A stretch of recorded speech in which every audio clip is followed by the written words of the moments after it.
Hey everybody, welcome to another edition of The Watch Collector. My name's Ollie. Today we are going fully German with Kudoke.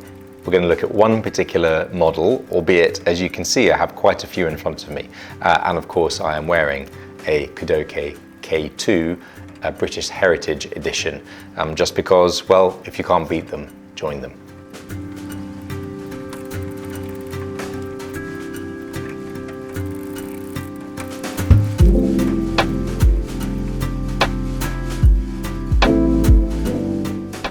As I mentioned, we're going to focus on one particular model, but just to show you what I have in front of me, because I've become a more and more of a fan of this brand.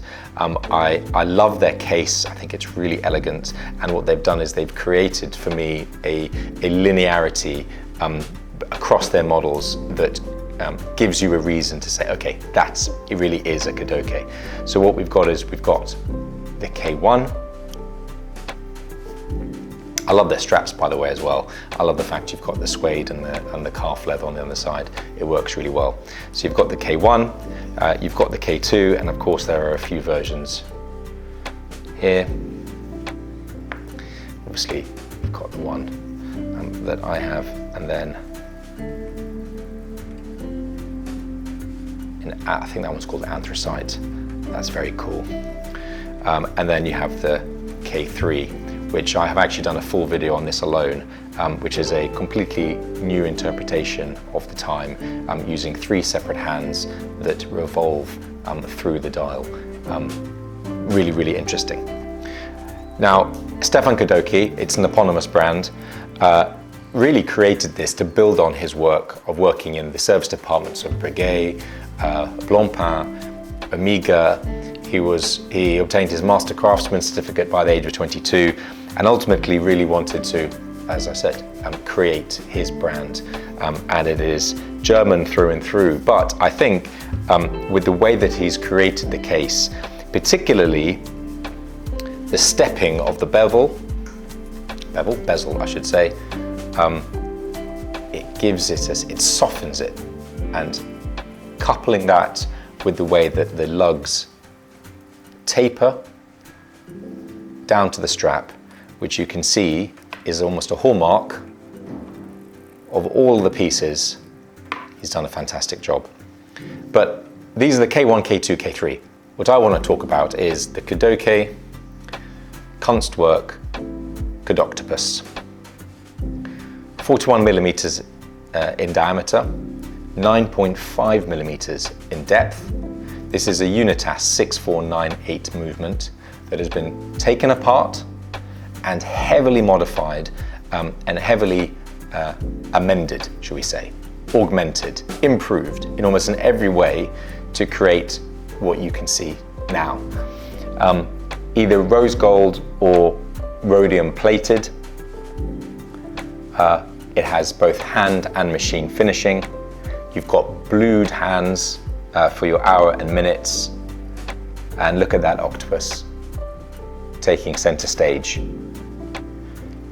Now, not only does it have the Kudoke beautifully beveled bezel with not 1, not 2, not 3, but 4 steps within it, you also have a really lovely onion style crown, which is pretty satisfying to be able to use. And of course, the great thing about this being completely skeletonized is you can feel it, you can hear it, and you can see it.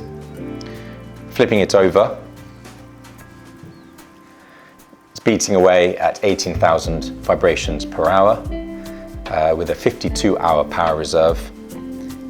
This is not an aquatic watch by any stretch of the imagination. Please do not go swimming with it, otherwise you will be crying by the end, and you will. And you know, it's one of those where it really is a reason to turn back to front, because you've got the octopus on the front, but then its tentacles almost enveloping it from the back as well. It's really very clever, and you can see the suckers, and each one of these is hand done. So this is not a limited edition per se, this is a limited production, but no 2 of these watches will be the same. That's a fact on the basis that it's impossible, because they are all hand finished. Let's throw it on the wrist and see how it wears. I should say that this has got quick release triggers for the strap, so if you want to accessorize, you can. Okay, so straight away, see this is a brand new strap. I'm not going to break it. There is bolstering at the top end of the strap. Obviously that will soften over time, but it certainly feels secure and of good quality. What I really love about this, first of all, I don't know if you can see that's coming up on the camera. You can see the engraving at 6 o'clock on the side of the case. Really, really neat touch. Because let's face it, other than the fact that it has Kudoke engraved here, it's very difficult to tell. The aficionados will know that this is a KudOktopus, but what's nice is that reminds you of it. And you know what it also does? It gives you the number, the production number on the side of the case. That's really cool. It wears really nicely. Why? Because of that tapering. The way that the lugs gradually flow into the side of the case gives it a sexiness that others lose. Now, there are other brands out there that also do heavy skeletonized versions of, let's say, more commercial movements.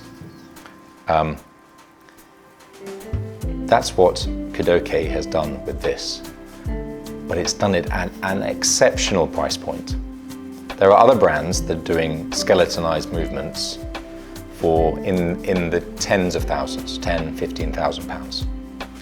This is around £7,000. And for this level of work and this level of finishing, yes, it's not a limited edition, it's a limited production.